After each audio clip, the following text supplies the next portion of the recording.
Welcome back to the Real News Network. I'm Paul Jay, and welcome back to Reality Asserts Itself.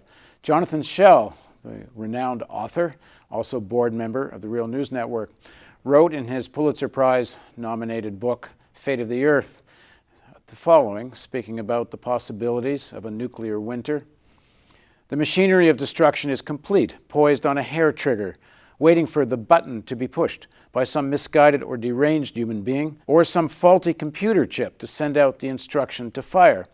That so much should be balanced on so fine a point, that the fruit of 4.5 billion years can be undone in a careless moment, is a fact against which belief rebels. Now joining us in the studio to talk about the potential effects of a nuclear winter is Alan Robock. He's a distinguished professor of meteorology in the Department of Environment Sciences at Rutgers University. He's an editor of Reviews of Geophysics, the most widely read journal in the field.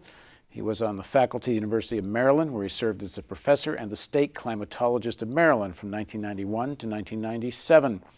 He was a lead author for the Intergovernmental Panel on Climate Change, which was awarded the Nobel Peace Prize in 2007. Thanks for joining us. Thanks for having me. So you have done a lot of work and be preoccupied with the potential consequences of the use of nuclear weapons, even the small use. I have to say, when I first heard that, I was saying, like, who's going to be around to see the weather report? But you have persuaded me this is not such a outrageous thing to be concerned about, in the sense that we all think if there's a nuclear war, everything's over, so why even consider the climate consequences? Nuclear bomb dropped on a city would be horrible. It would kill hundreds of thousands, millions of people. The blast, the fires, and the radioactivity. There would be a plume of radioactivity going downwind for a couple hundred miles, and people would be affected by that in the decades to come. But it wouldn't be a global catastrophe in terms of radioactivity. The people that were targeted would die, but the rest of the world, these direct effects would leave them alone. There are no nuclear weapons in the southern hemisphere, so half of the world really wouldn't have that much of an effect of the direct use. Yet it turns out that fires started by the bombs would produce so much smoke that it would go up into the atmosphere, block out the sun, and make it cold and dark at the Earth's surface, killing the crops, and famine would threaten the entire planet. The amount of cooling depends on how much smoke goes into the atmosphere. I mean, when you look at the recent news story of what's been happening in the American armed forces who are responsible for safeguarding and using nuclear weapons, I think it was only just in the last few days we saw that, was it 4 or 5 senior commanders were fired, that people were passing competency tests without having actually any real knowledge. A whole level of corruption and inefficiency, and these are the people guarding American nuclear weapons. I don't know whether it's fair to say what's happening in Russia would be worse, but countries that have less resources, you would think, might even have less supervision. So it's not so much necessarily about a full-scale war, but if you listen to Jonathan's quote, it could be, it could be a few that are fired in error. What would be the effect of that? And you're saying the effect climate-wise could be very significant. A full-scale war between the United States and Russia would produce so much smoke that temperatures would get below freezing even in the summertime, and that's why we call it a nuclear winter. Crops would die, and there would be no food for the entire planet. So that idea, research done jointly by American and Russian scientists in the 1980s, helped end the arms race. Both Reagan and Gorbachev learned about the nuclear winter results from scientists, and I have quotes of both of them saying that helped them decide to change the arms race. And it made people focus on these horrible direct effects of nuclear weapons. We had about 70,000 weapons then. And the number's been going down ever since, and in a few years we'll have about 5,000 nuclear weapons on the planet. Now, about 8 years ago, Brian Toon and Rich Turco met me at a conference, and they said, somebody asked us what would happen if there was a nuclear war between 2 of these new nuclear states, say India and Pakistan. They each have about 100 nuclear weapons. What if each of them used, say, half of their arsenals on the other country? And Brian says, I told them not much, and then I did a calculation, and he was surprised how much smoke would be generated. 5 million tons of smoke could be generated. I said, oh, that's a lot. I said, so who's going to calculate how the climate will respond? He said, well, we thought maybe you would. And one of my students, Luke Oman, was ready to do that because he was doing research on volcanic eruptions. And so we put black soot into the upper atmosphere instead of sulfur from volcanoes and calculated the response. And we were shocked. We were shocked that the temperature would fall to temperatures colder than the Little Ice Age within a few months. Globally average. And in some places it would be much colder. Over the land it would cool more than over the oceans. And the smoke would be heated by the sun and lifted into the stratosphere, the layer above which we have rain, and it would last for more than a decade. Nobody had ever calculated that before. Now we're able to use modern climate models and modern computers to do the calculations. Nobody had that available. The calculations done on the Cray computer in the 1980s is the Cray is much slower than your iPhone. And so we were very limited in terms of how much we could do that. So now we use modern technology, and we said, that's very shocking. And then so the question is, it wouldn't be nuclear winter. Temperatures would be a couple degrees Celsius colder.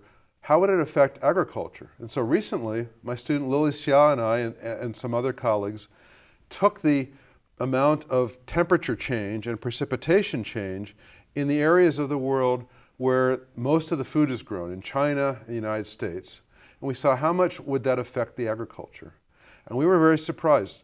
Rice production would go down by 20% for 5 years and 15% for a decade. Wheat production in China would go down by 40% for 5 years and 20% for a decade. Soybean and corn production would go down by about 20% in the Midwest US. This means the amount of food available in China would be the same as what they had when they had several 100 million fewer people.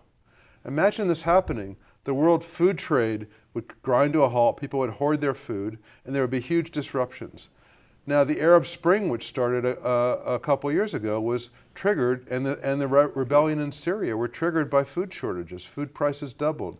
There was a drought in Russia, and they stopped exporting food. And so we already see major disruptions in terms of world security by small disruptions of food. And we calculated that maybe 1 billion people would be threatened with starvation from this, quote, small nuclear war using much less than 1% of the current arsenal. Now, there has been use of nuclear weapons. The United States used them against Japan at the end of World War II. There was a lot of open-air testing during the 1940s, late 40s, and during the 1950s. Have you been able to tell anything from that data? Did that have any effect on the weather? It's the smoke from the fires that goes up and blocks out the sun. So you need something to burn. A city, an industrial area has all kinds of stuff. We would go into a room and calculate how much plastic, how much wood, how much paper and stuff, and we calculate how much smoke would be generated.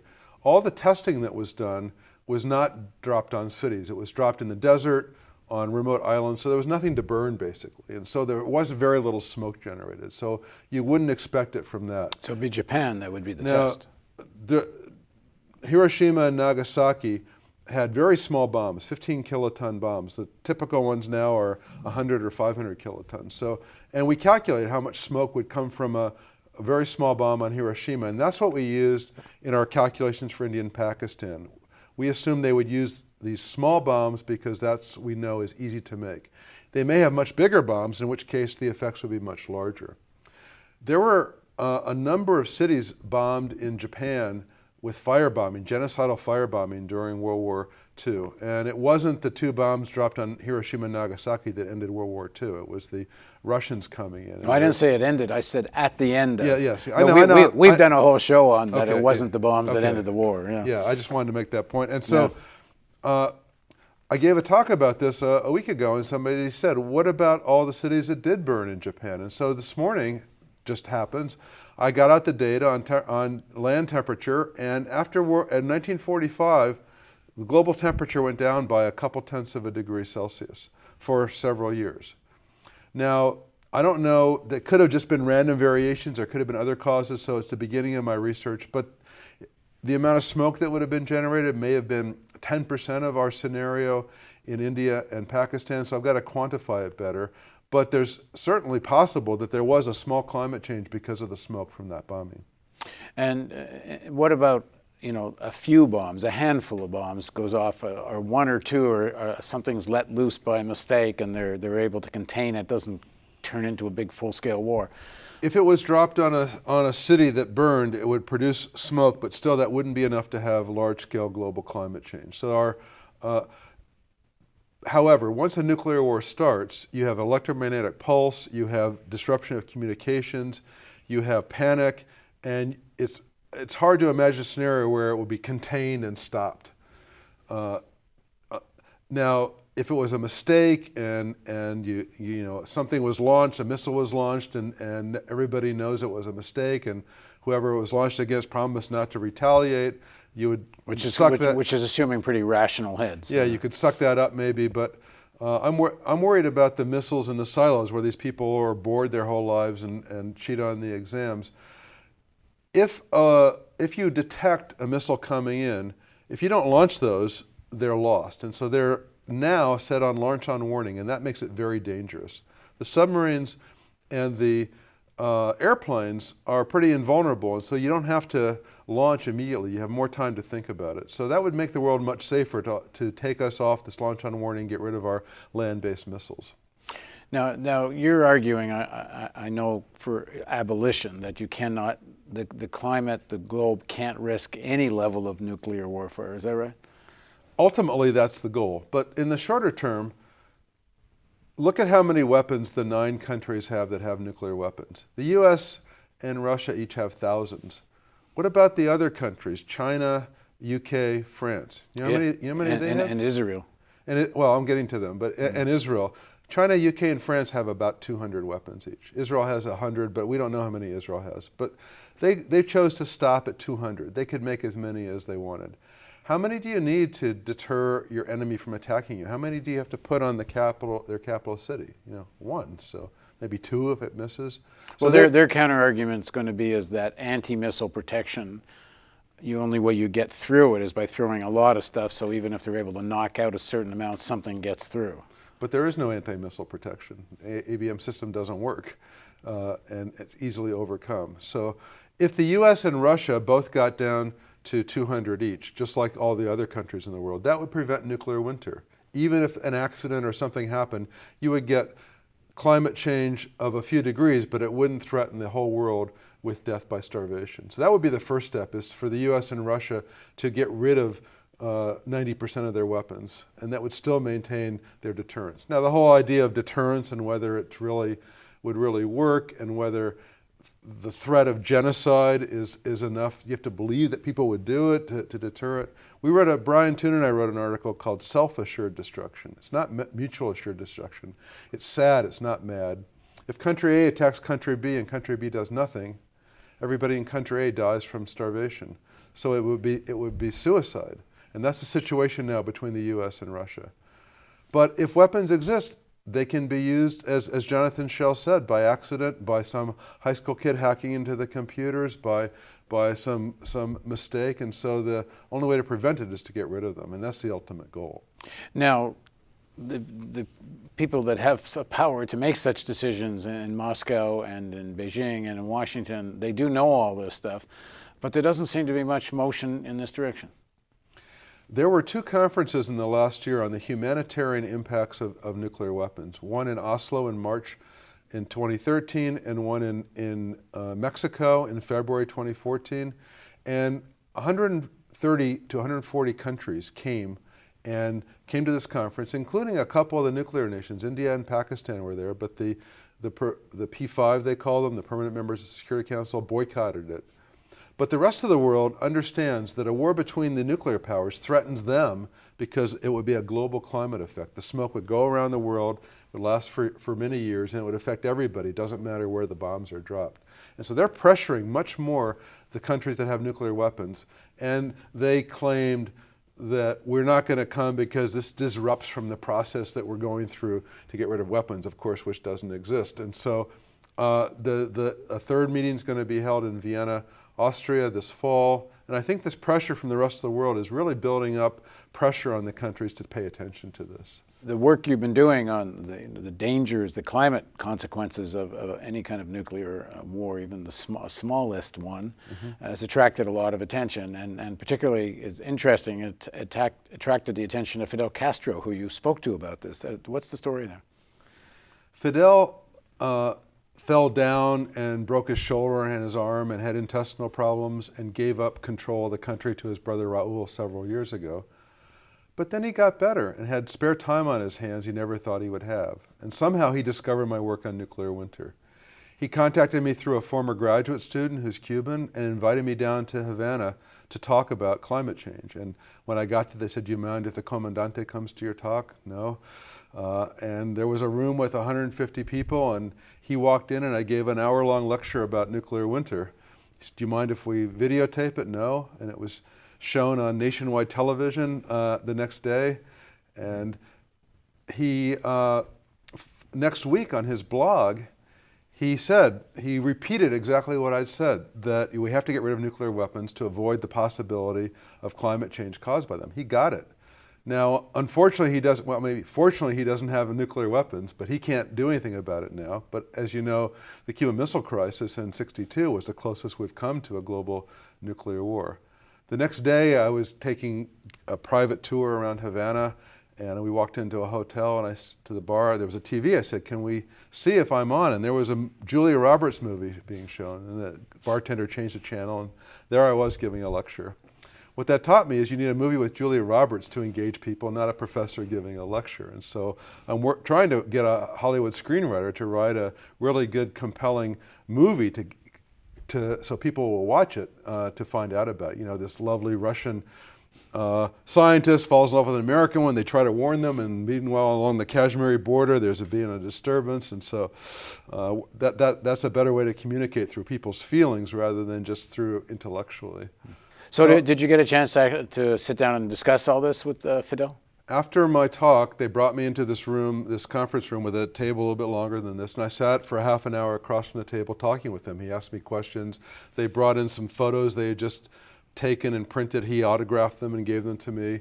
His son, also Fidel Castro, some people call him Fidelito, is my age. He's the president's science advisor, and he's a fairly serious scientist, as I understand. Yeah, he's a nuclear physicist, and so he was there, and his other son, Antonio, who's a medical doctor, his wife, and I talked to them, and so it was such a surreal, strange experience after that. So that happened like two and a half years ago. And a year and a half ago, I went back to Cuba as part of a delegation of the American Association for the Advancement of Science to try and expand scientific cooperation. And the last day, Fidelito invited me to lunch at this very nice restaurant. And I said, "Last time I was here, I didn't know I was going to get to meet you or your father, but I have a couple of Rutgers baseball caps for you." And he said, "Which one's for my father?" I said, "Well, I don't care. Just give him one of them and keep the other." He said, "Well, maybe we'll let him decide." I said, "What?"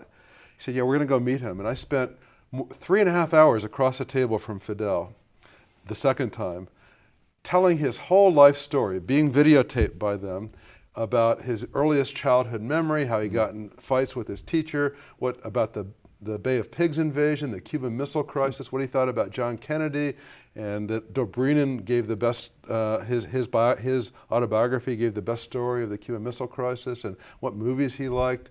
And it was just amazing. I couldn't believe it. So that was the second time, and I asked him, could we have a conference in Havana on the 50th anniversary of the Cuban Missile Crisis where scientists would talk with politicians to inform them about this? It would really get a lot of attention. And he said yes, but it never happened. I think he got sick afterwards. Anyway, it never happened. But I was trying to use that as a way to publicize it. Okay, in the next segment of our interview, we're going to kind of wrap up the discussion for now and talk about just what needs to be done in terms of climate change and just how urgent and potentially apocalyptic is it. So please join us on the Real News Network for the final segment of our series of Reality Asserts Itself with Alan Robock.